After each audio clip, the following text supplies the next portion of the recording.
Cypress Development Corp's flagship lithium project is located just east of Albemarle's Silver Peak mine in the heart of Clayton Valley, Nevada. A 12-hole exploration drill program for lithium-enriched claystone on Cypress's 100% controlled properties is now underway. Cypress Development Corp trades on the TSX Venture Exchange, symbol CYP, the Pink CYDVF, and on Frankfurt C1Z1. For more information, please visit our website, cypressdevelopmentcorp.com.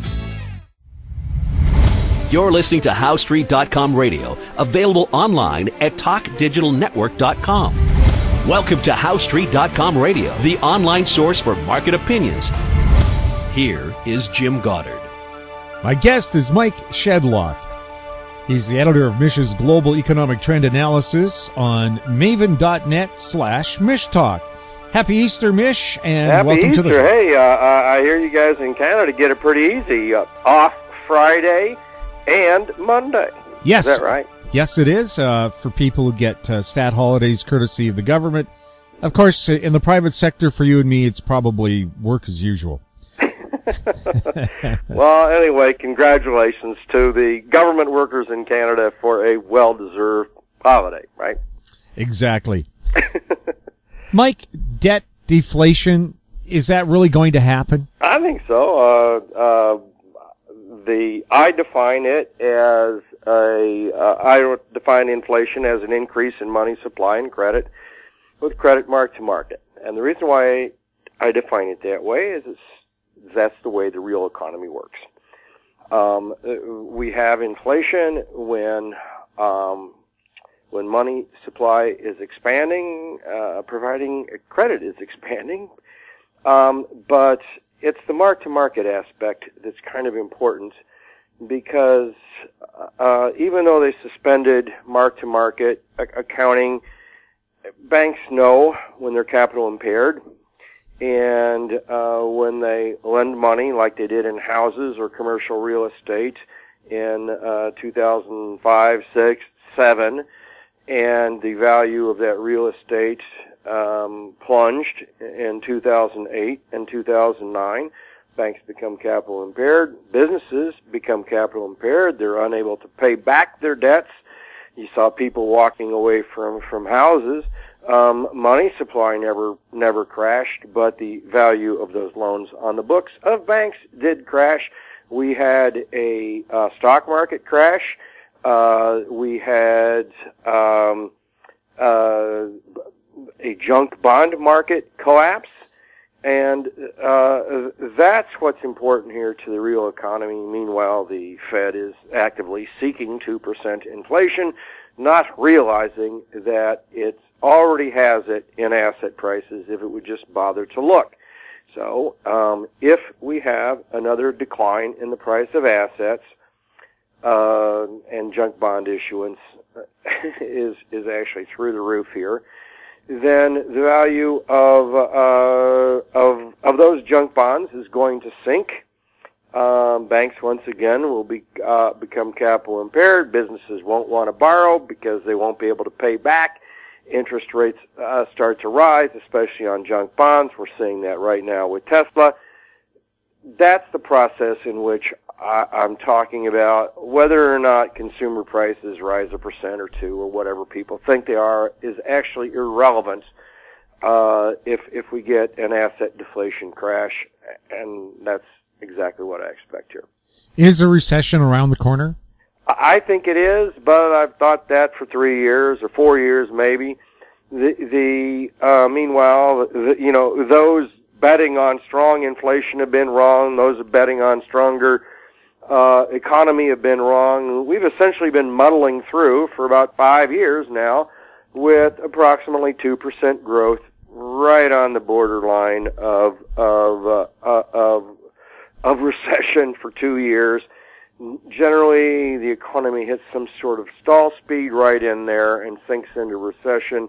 The last 2 times that happened, the Fed launched new rounds of QE, which reversed it. This time, the Fed is tightening, and they believe they can get in 3 or 4 more hikes this year. Well, good luck to them, Jim.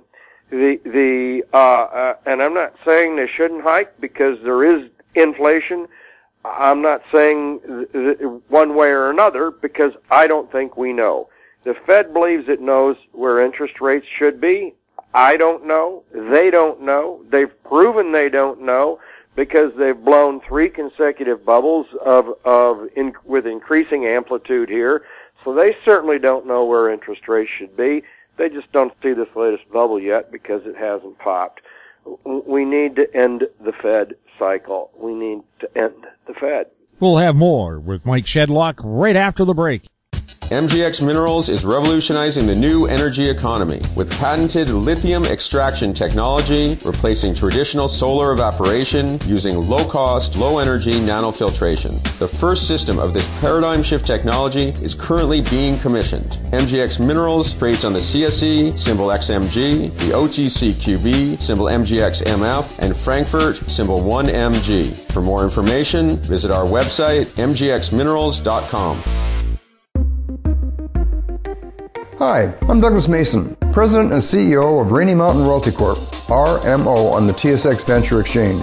Rainy Mountain's Brunswick property is located in the Rideout Shear Zone in Ontario, with grab samples running as high as 32 grams per ton gold.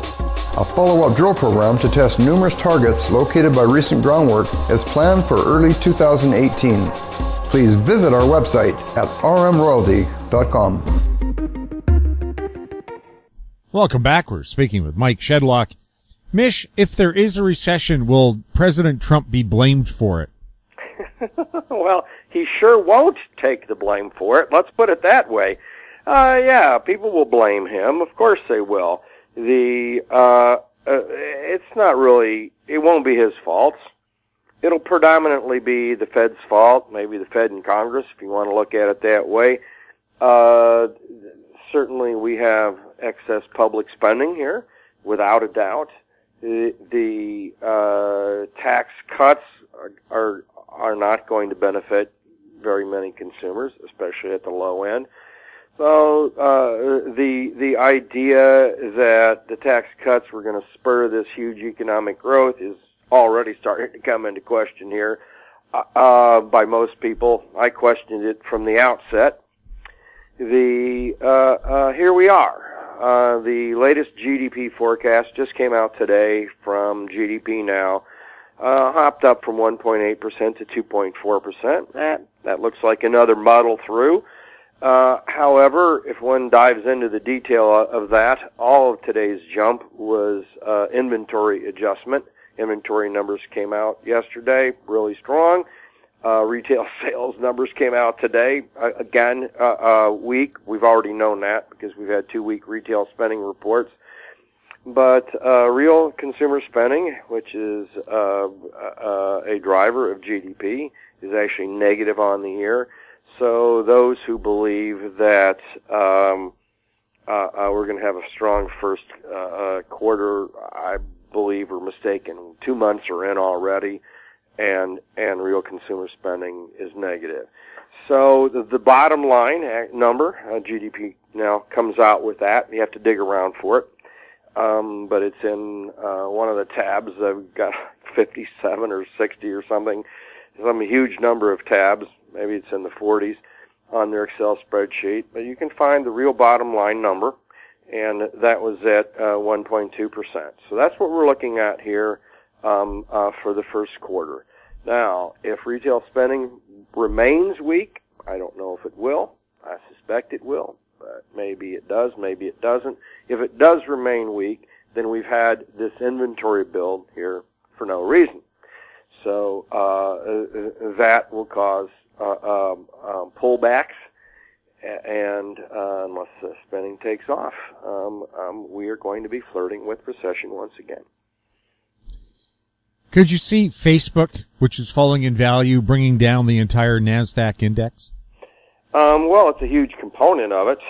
There are 3 companies that make up about 30% of the NASDAQ, and there's another handful or so that make up 30% of the S&P, and it's technology firms that are have actually been driving the rally for the last couple of years. So so if technology continues to dive, and I believe it should, all of these companies are hugely overvalued here. Today we had Trump attacking Amazon, not a technology company, but all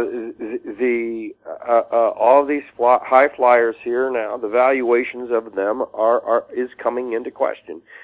I think it should be, and again, you know, one can look and one can blame Trump for this. It's what you asked about earlier, but what's really happening is that the pool of greater fools is running out. You know, had someone made these same comments a year ago, probably wouldn't have mattered. It matters now. Trump's policies on steel, are they good? Oh, absolutely not. You know, if China wants to give us steel, we should take it. And by give, I mean give it to us free. So instead, everyone's complaining, well, they're not giving it to us free. They're complaining, you know, they're giving it to us too cheaply. And I saw an absurd article on The Economist the other day. The Economist came out and said, you know, that there was an oversupply of steel. An oversupply of steel. Well, if we've got too much steel, that's the word they use. If we had too much steel, then people would be paying to get rid of it. It would be a nuisance. So it's impossible here to have too much steel when companies are buying it. So now the price is falling. That's a different kind of measure. Certainly we have an overcapacity in capability to produce steel because the steel companies aren't producing as much as they could. But let's not confuse capacity, the potential to create more steel with actually having too much steel. You know, I'll believe that as soon as people pay to get rid of it. So, but for every steel job in the U.S., we've got at least 10 manufacturing jobs from companies that use steel to make their products, automobiles being a key one of them.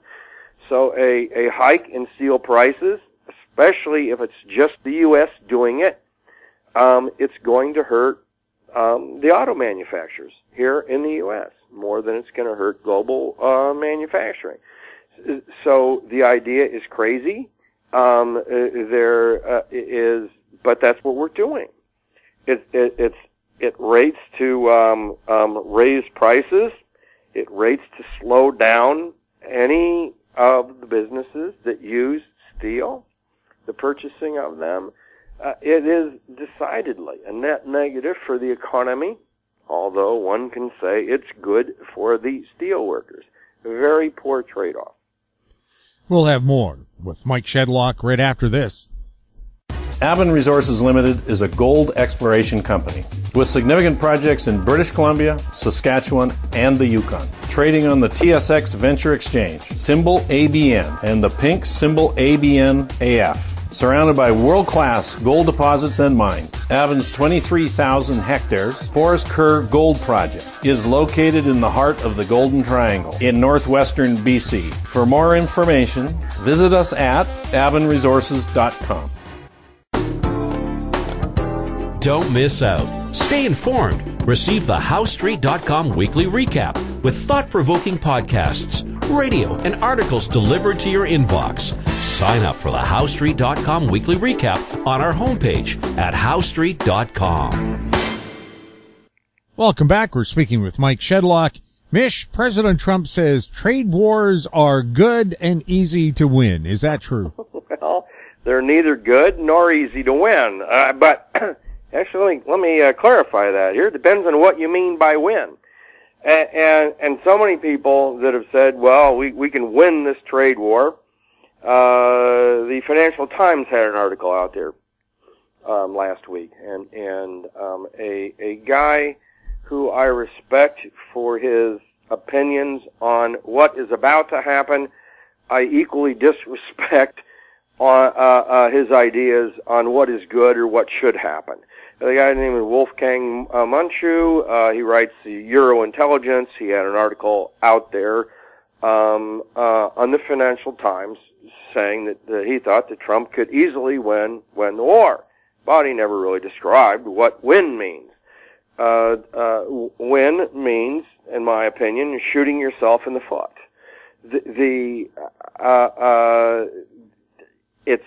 These trade wars are going to backfire for the reasons we just talked about here. In the long run, it's going to cost jobs. Okay, if it boosts the price of steel, if that's what he means by winning, okay, yeah, it might boost the price of steel. It might increase steel employment. I'm not actually positive about either of those two things because the net effect of the tariffs is very recessionary.